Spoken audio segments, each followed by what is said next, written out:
e fiz a despedida. Deixei meu pai, deixei meus irmãos, também deixei a minha mãe querida. No dia 9 de manhã bem cedo, às 5 horas foi minha partida. Santo de casa não faz milagre, eu precisava melhorar de vida.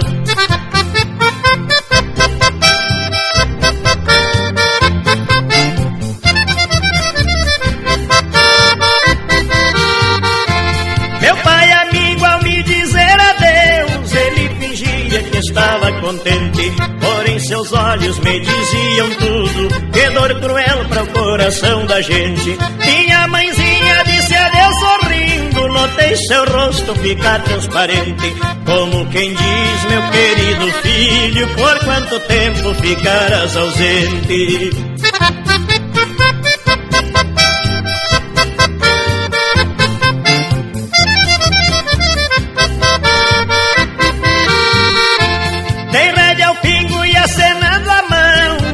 Partida de um aventureiro, peguei a China, carreguei comigo um piazito, filho e companheiro, e levei junto a minha sanfona, porque tocando eu sei ganhar dinheiro. Às 9 horas do dia 10, dei com os costados no Rio de Janeiro.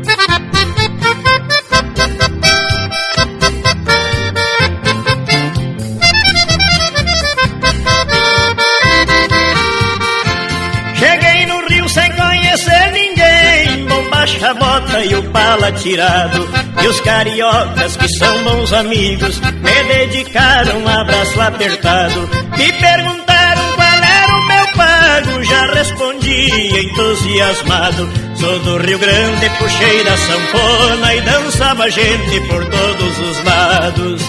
Aí é que deu o carnaval gaúcho, tio.